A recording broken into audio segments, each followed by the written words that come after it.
ኢትዮጵያ ወደ ለውጥ ከመምጣቷ በፊት በነበሩ የፖለቲካው ዘመን በብዙ ውጣ ውረዶች ውስጥ አልፋለች። ይህ ደግሞ የተለያየ የፖለቲካ የማህበራዊና የኢኮኖሚ አተያይ እንዲፈጠር ከማድረጉም በተጨማሪ በኢትዮጵያውያን ትግል የተገኘው የፖለቲካ ድል በስጋት እንዲታይ አድርጎታል። ይሁን እንጂ ኢትዮጵያ በልጆቿ መስዋዕትነት የጀመረችው ለውጥ መሰረቱን መያዝ ይኖርበታልና በብዙ ፈተና ውስጥ ያለፈው ለውጥ ሀገርን በሚያሻግር ጎዳና ላይ መምጣት ችሏል። ይህ ለውጥ በአንድ ጀንበርም የመጣ ግን አይደለም። ከለውጥ ማግስት የነበረው ጉዞ የአማራ ህዝብ ወይ መላው የኢትዮጵያ ህዝብ ማለት ይቻላል በከፍተኛ ተስፋ የተሞላበት ሁለት እጁን ዘርግቶ ለውጡን የተቀበለበት በዚያ ለውጥ እሰራለሁ፣ አተርፋለሁ፣ አገር አጸናለሁ የሚል ህልም በብዙ የሚታይበት የሚገለጥበት ሁኔታ ነበረ። ለውጥ የአንድ ሰሞን ድግስ አይደለም፣ ሂደት ነው። በዚያ ሂደት ውስጥ ብዙ ጉዳዮች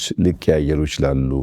ረጅም መንገድ መሆኑን አምኖ ራስን አስተምሮ ራስን አጀስት ማድረግ የሚያስፈልግ ይመስለኛል። ኢትዮጵያ በደምና በአጥንት በተጋመዱ ብርቱ ልጆቿ የተንኮታኮተው ኢኮኖሚያው ከወደቀበት ተነስቶ የተንሻፈፈው ታሪኳ ተቃንቶ የተበላሸው ፖለቲካ ተስተካክሎ ከሚገባት ከፍታዋ ላይ ትሆን ዘንድ ለውጥ ጀምራለች። ይህ ለውጥ በብዙዎች ዘንድ ተስፋን ያሰነቀ ቢሆንም በአንድም ይሁን በሌላም ለውጡን የሚጻረሩ ነገሮች በመፈጠራቸው ፈተናዎች ሲያጋጥሙም ቆይተዋል። ነገር ግን ለውጡ በውጤት የሚደገፍ መሆኑና የሩቅ ዓላማው የገባቸው ብርቱ ልጆቿ አሁንም ተስፋ ባለመቁረጥ ጉዟቸውን እንደቀጠሉ ናቸው። ይህ ጉዞ የሁሉም ኢትዮጵያውያን ጥረት የሚፈልግ ነውና በአንድነት ሆኖ ሀገርን ወደ ከፍታዋ መውሰድ አስፈላጊ ነው። ሁሉም ሰው ይሄን ለውጥ የጀመርኩት ያመጣሁት ያዋለድኩት እኔ ነኝ ብሎ አምኗል። ብዙ ግለሰቦች ያሉበት ሁኔታ አጠቃላይ ለውጡን መርቶ ከአንድ ጫፍ ለማድረስ የሚያስችል አለመሆኑ በግልጽ የሚታይ ቢሆንም ግን አምነዋል። ሰዎቹ እኔ ነኝ የዚህ ለውጥ ባለቤት፣ እኔ ታስሬ እኔ አገር ተሰድጄ እኔ እንደዚህ ሆኜ ያመጣሁት ለውጥ እና ይሄ የመጣው ለውጥ እኔ በማስበው መንገድ መሄድ አለበት። ከተቻለ ምነክስ ካልተቻለ ደግሞ ማነክስ መሆን አለብኝ የሚል እምነት ያመኑ ሰዎች የተጋባባቸው ግለሰቦች ነበሩ። ለውጥ ዳር በመቆም ብቻ አይሳካም፣ መሳተፍ ይፈልጋል። ወንዝን ለመሻገር አብሮ መዋኘት እንጂ ውሃውን ዝም ብለህ ብትወቅሰው አይበጅም፣ አይጠቅምም። ስለዚህ ኑ አብረን እንዋኝ። በዋና ውስጥ በጣም ብዙ ፈተና ይኖራል። በዛ ሂደት ውስጥ ነው ትክክለኛውን ነገር የምታገኙት ብዬ ነው የምመክረው። ኢትዮጵያ በፖለቲካ ዘመኗ ህዝባዊ ጥያቄ ያለባቸው የማህበራዊ ኢኮኖሚያዊና የፖለቲካ ጉዳዮች ቢኖሩም ለጉዳዮቹ ምላሽ ለመስጠት የሚካሄድበት መንገድ ግን ለጥያቄዎቹ ምላሽ የሚሰጡ ከመሆን ይልቅ ለሌላ ችግር ወይም ጥያቄ መነሻ ሲሆኑ ይስተዋላሉ። ይህ አካሄድ የማያዋጣና ምላሾች ህዝብን ሳይለያይ እንዲሁም ሀገርን በሚያጸና አካሄድ መሆን ይኖርበታል። እንደ ሀገር የተጀመረው ለውጥም ለዚህ መሰረት የሚሆን ነው። ልዩነቶችን በውይይትና ተቀራርቦ በመረዳዳት መሆን ይኖርበታል። አንደኛው ረጅም ጊዜ የሚወስድ ዘላቂ መፍትሄ የሚሻ አስተማማኝ ሰላም ማረጋገጥ የሚፈልግ ከአንድ ብሔር፣ ከአንድ ክልል፣ ከአንድ ፓርቲ በላይ ማሳተፍ የሚፈልጉ ጉዳዮች አሉ። በአንድ ፓርቲ የማይመለሱ፣ በአንድ ክልል የማይመለሱ፣ በአንድ ከባቢ ፍላጎት የማይመለሱ የሌሎችን ተሳትፎ የግድ የሚጠይቁ ጉዳዮች አሉባቸው። ጥያቄዎች ውስጥ ዘላቂ ሰላም የሚያረጋግጡ ምላሽን ማምጣት ይጠይቃሉ።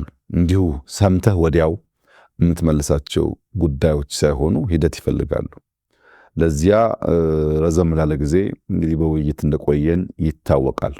እያንዳንዱ የራሱ ችግር ስላለበት፣ ለምሳሌ ከነዚህ ጥያቄዎች ውስጥ ስንቶቹ እንደሆኑ ባላቅም ብዙዎቹ በሀገራዊ ምክክሩ ምላሽ ሊያገኙ እንደሚችሉ ተስፋ አደርጋለሁ። በምንወስናቸው ውሳኔዎች ዘላቂ ሰላም፣ ዘላቂ ልማት፣ ዘላቂ አብሮነትን የማያረጋግጥ የአጭር ጊዜ ድል ከሆነ ታይም ቦምብ ነው። ነገርን ለጊዜው ያዳፍናል እንጂ ከናካቴው አያጠፋውም ብለን ስለምናስብ አንመርጠውም። መንገዱን ጊዜ ወስዶ ተወያይተን ተመካክረን ሕግን ስርዓትን ተከትለን የህዝቦችን ተሳትፎ አረጋግጠን ብንወስን ግን ለዘላቂው ሰላም ሊያረጋግጥ ይችላል የሚል እምነት ስላለን አብዛኛው በኢንክሉሲቭ ናሽናል ዲያሎጉ 4 ዓመት የፈጀ ሂደት ነው። ብዙ ነገሮች ይነሳሉ፣ ብዙ ቅሬታዎች ይነሳሉ። አንዱ ያንደኛውን ጥያቄና በሽታ ያደምጣል። በዚያ መንገድ ነው ኢትዮጵያ የምትሰራው፣ በውይይት በንግግር በትዕግስት ነው። የሀገራዊ ለውጥ ውጤት ከሆኑት አንዱ ሀገርን የሚያጸና የህዝቦችን አንድነት ለመመለስ መሰረት የሚሆነውና ትውልድን የሚያጸናው የመደመር እሳቤ ነው። ቀደምት በነበረው የፖለቲካ አውድ አንዱ ባለቤት ሌላው ደግሞ የበይ ተመልካች የነበረ ሲሆን ይህንን በማስቀረት ሁሉንም አካታች ያደረገ አውድ እንዲፈጠር ተደርጓል። እንዲህ ያለው አካሄድ ለኢትዮጵያውያን ለምርጫ የሚቀርብ አለመሆኑን ጠቅላይ ሚኒስትር አብይ አህመድ ያሰምሩበታል።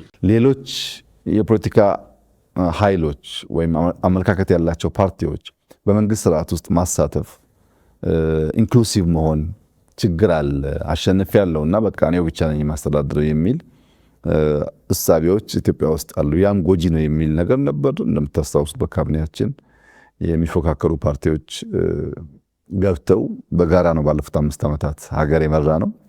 ያም በቂ አይደለም። በፓርላማ ውስጥ ተሳትፎ ያንሳል። ይሁነን ብለን ሌሎች ኃይሎች እንዲሳተፉ መልቀቅ አለብን፣ ማሳተፍ አለብን የሚል ምናልባት ኤክሰፕሽናል የሆነ ውሳኔ አሁን እንደ ዋዛ ብናየው ነገ ደግሞ ማግኘታችንን እናያለን። አንድ ሁለተኛ ደግሞ እስካሁን ባለን ታሪክም በሌሎች ሀገራት ታሪክም ብንወስድ ሊመረጥ የሚችል ገዢ ፓርቲ ግድ የለም ሌሎች የሚሳተፉበትን እድል ልፍጠር ብሎ ማድረግ ላይ ውስንነት ነበር። እኛ ዘንድሮ አድርገናል። እንግዲህ በፓርላማ፣ በካቢኔ፣ በፓርቲ፣ በክልል አውቶኖሚ ትርክትን በማድረቅ ኢንክሉሲቭ መንግስት በመመስረት ሀገርኛ እሳቤዎች ላይ መሰረት ያደረገ መንግስት በመመስረት ረገድ ምንም ልታወዳድር አትችልም።